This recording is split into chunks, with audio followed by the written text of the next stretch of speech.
I'm really, thank you for coming. I like interaction.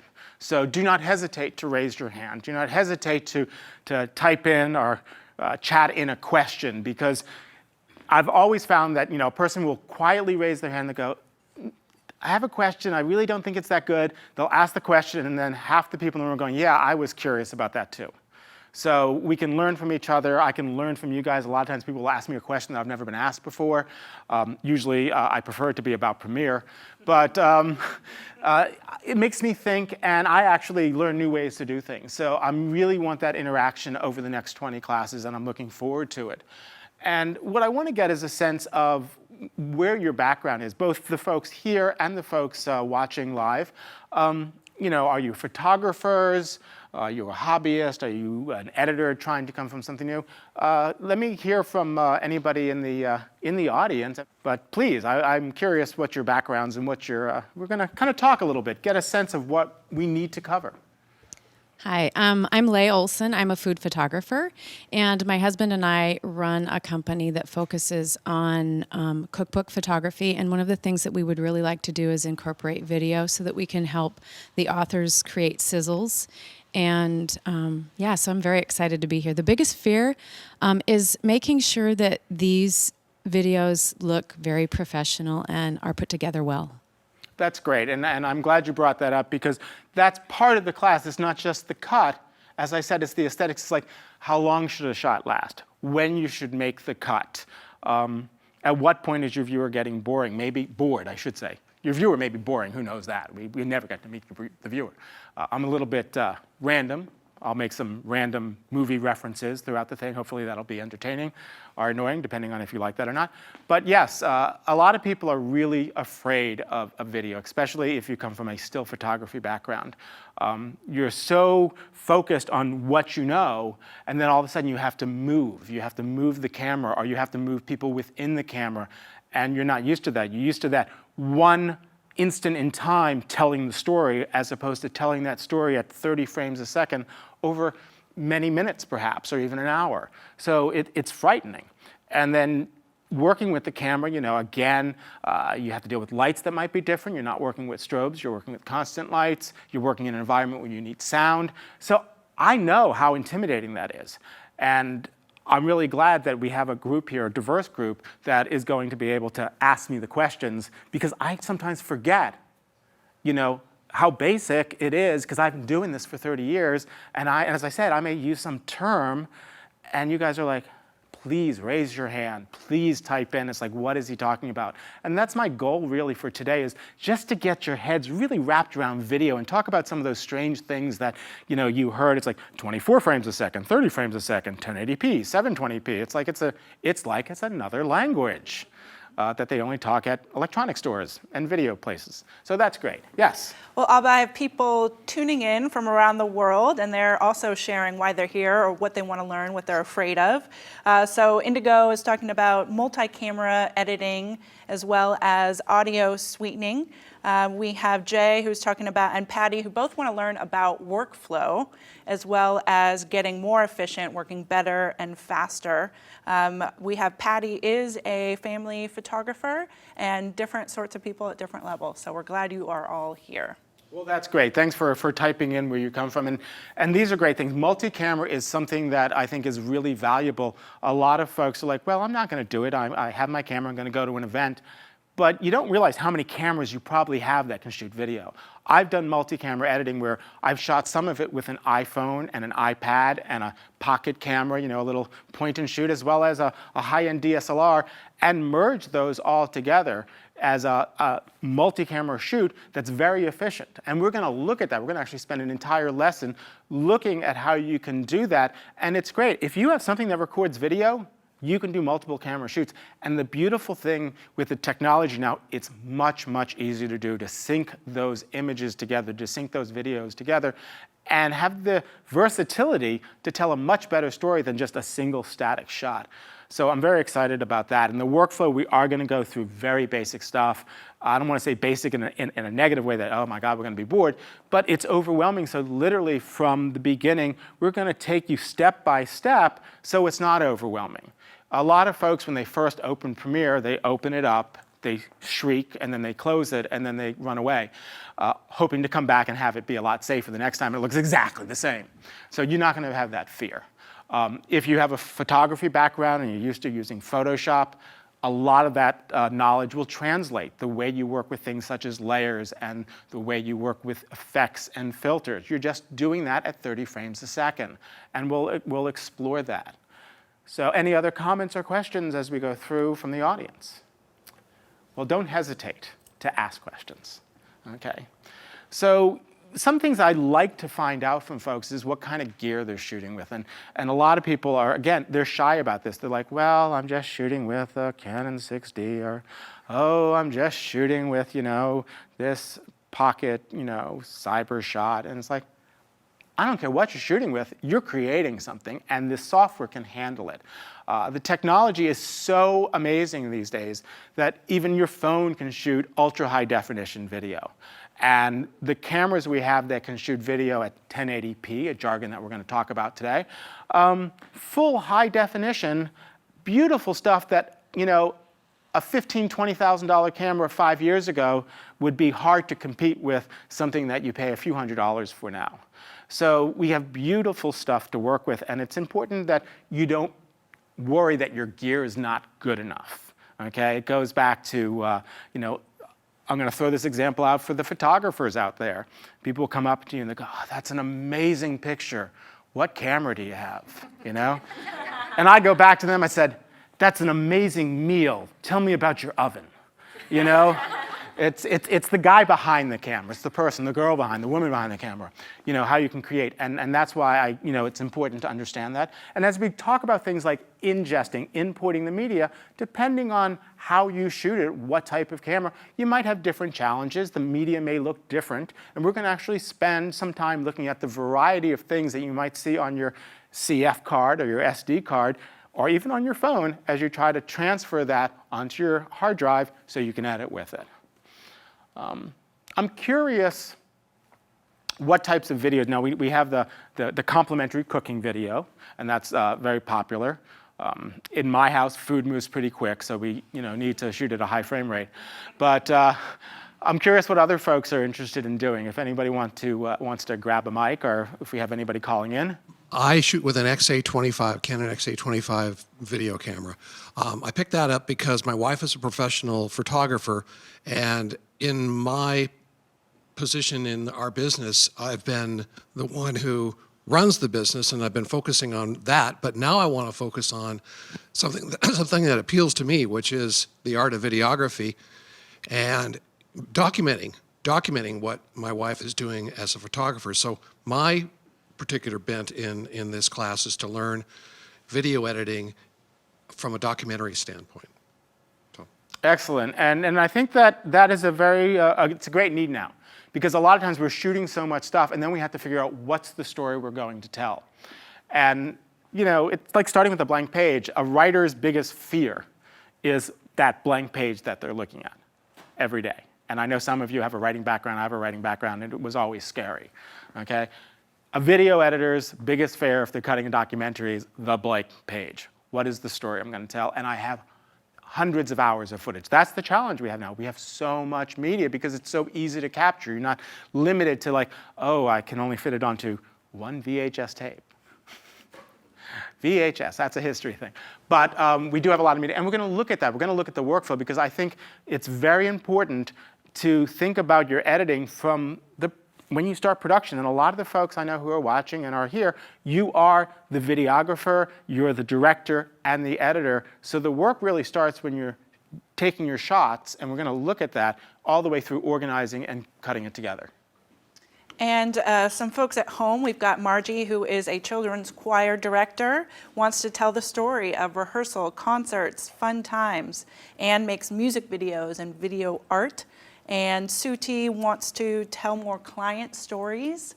And then I also saw promo videos and making marketing videos for clients. So across the board. Yeah, there's so much you can do with this. And a lot of people are scared when they launch Premiere because it is such a deep program. They're making feature films in Premiere. So it has that power, but you don't need to be afraid of it. You don't need to use every button and every filter in there. You can do very basic stuff. And by basic, I don't mean boring. I mean it's simple to execute and it can still look good. And the great thing about some of the examples that you brought up is they're really interesting stories. I mean, being able to like record the choir and maybe interview people. So now you have music that you're going to be mixing together and you're going to be doing interviews and then you're behind the scenes and create the story. As a matter of fact, one of the things that we'll be working with, it's not with a choir because during the interview, both myself and Mike Hagan tried to sing and then the hooks came in. So we decided we would just talk. So we're going to look at cutting an interview, because that's one of the basic things, whether maybe you're at a wedding and you need to interview people at the wedding, or you're doing a corporate piece and you have to interview the CEO and then you need to cut it together. We're going to look at how you would cut together an interview. And as I said earlier, not just the mechanics of it, but aesthetically, what you might want to take out, where you might want to make a cut, how you can hide an edit with B-roll, another jargon term, which is basically the cutaways. It's the B camera from the old film days. So we'll be working with an interview and some music underneath, and we'll be cutting some pictures. So we'll cover a variety of things, and I think it's going to address what a lot of the folks out there are looking to create, whether it's a sizzle reel or whether it's a documentary. Maybe one more? Hello, I'd like to create videos that tell travel stories. I have a travel storytelling website, and historically I've been using photos and text to tell those stories, and I'd like to add video because I think it adds a whole different dimension to those stories. So that's my goal. That's why I'm here. That's awesome. I mean, I would say that I love travel too, but I think we all love travel, and especially anybody who's a photographer or videographer. It's like you want to be able to capture that excitement. And I think that's the trick, is like, oh, it's an event, it's a place. How can I capture the flavor? There we have a food reference. How can I capture the flavor of that travel footage? How do I shoot it? How do I bring it together? What's good? What's not good? What will be boring? I mean, this is the other thing, is that the challenge with editing a show is you love everything and you make this 2-hour travel log and people are like, well, wouldn't 5 minutes have been great? It's like, you see those classic stories of, come, I took my trip, I have 4,000 slides, we're gonna, and you're sitting there going, now you just show people your phone and you just go click, click, click, click, look, I have 4,000 pictures on my phone. So, well, that's great. We're gonna cover that variety of stuff. Biggest fear, and we're gonna actually expand on this because one of the biggest fears that people have is just understanding the world of video. And that's one of the things that I want to explore today, is just even some of the video basics, not even Premiere, but global video basics that folks are afraid of or don't understand or need clarification on. Let's actually switch over it and look at Premiere a little bit. I want to show you a couple of the kind of things that we're going to learn to cut. I'll play that back off of my laptop. I actually put it together in Premiere, so it works. And then, so it works for the class that you see you can cut in Premiere. Hopefully the computer works, and I work. But after we look at that, we'll start a dialogue. And I want to hear your questions about, okay, I heard this term, 1080p, 720p, 24 frames a second. What does this all mean? Because if you've never done anything with photos or video, this is all new. And if you just have come from a photography background, it's very frightening. I've worked with a lot of photographers, and it doesn't need to be. It's just something that's new. So let's go ahead and take a look at some elements here. We'll switch over to my laptop. So this is the Premiere Pro interface. It's the first time we're seeing it. We're going to see it a lot over the next 20 lessons. I wanted to show you this just to kind of give you an idea. It's not scary to me, because I know what I'm looking at. Maybe a little bit scary to you. We'll actually explore in detail over the tomorrow. We'll actually definitely go through the interface, and over the next 18 lessons after that, you'll know everything. But just to give you an idea what we're looking at, this is a timeline. This is your show from beginning to end, left to right, in a graphical view. And over here in this right window, in this upper window, that's your final show, what the viewer sees. For those folks who have worked in Photoshop, you see we have layers, we call them tracks, and as you stack things on top of each other, maybe instead of seeing the interview, you see B-roll or you see a title above it. So that's just an idea of what we're looking at. I'll probably bring this full screen so you can see the imagery. So the first thing I want to show is just an example of what you can do with some still images, putting some motion to them. And again, I've tried to keep this short because short is always more interesting. So I would hit play and hit the space bar, but let me make this full screen. And one of the things we'll be doing is we'll be working on animating still pictures, animating photography. And the beautiful thing about this is that photos are such high resolution, you can zoom and pan and you still have all that detail, all that resolution. So this is really nice stuff. You can really show off your work. There's a lot of photographers out there. It's like, I just want people to look at my stuff, but I want to bring it to life. And you see, you can animate that fairly easily. So that's one of the things that we'll be covering. We'll be covering working in stills. It's very popular. And not just flying through them, maybe flying things around. I like flying things. It's very Harry Potter of me. Time-lapse. Time-lapse is, that's like the #1 thing when people go, you're going to see time-lapse, you're going to see time-lapse. And I'm like, yes, I love time-lapse. You know, I eat up all this hard drive space shooting thousands of images that look almost the same. So we'll be looking at time-lapses and titles, and there's some night stuff. This was actually during the Pleiades meteor shower. So occasionally you can see one zip by this way. The stars are that way. But one thing I love about both photography and video, and when you're dealing with speed changes, is that it allows us to look at the world in a whole different way, which is a great thing when you're telling a story. You're saying, I'm telling a story, but why am I telling the story? Because I want people to look at what I'm showing them in a new light, whether it's looking at the way food is being prepared, or whether it's going to another country and saying, oh, I'm doing street photography and I'm showing a different side of this location. The big place everybody wants to go now is Cuba. I was talking about that with a special person this morning. She laughs in the corner. McKenna travels to Cuba a lot and is like, that's like a photographer and a videographer's dream because you want to capture something that's probably going to be disappearing in a couple of years. But I do love the fact that, I probably left this playing and probably went off. But I do love the fact that video as well as photography allow you to look at things sped up, or time-lapse, which is why I love time-lapse, freezing motion, but still keeping it fluid. We'll look at speed changes so that you may have a dancer, and as they reach the apex of their leap, maybe you want to slow it down. It's a whole different way of looking at it than just either playing it at normal speed or grabbing a photograph, because you can see and feel the motion. So those are a couple of the things that we'll be working with. We're going to work with interviews. I talked about this is Mike Hagan. Mike has done many classes at Creative Live. He's known for his panorama shooting. He's known for doing a do-it-yourself course. He also does travel photography with people. And so we sat down to an interview, and it's going to be a nice example of working with multiple cameras, cutting away to some both still photo B-roll as well as some video that he shot in Gallipoli. See, some words I can't say, and that's why I need people in the audience to say that. Everybody, really loud. Galapagos. Galapagos. Say thank you. I need you. You need me. I need you.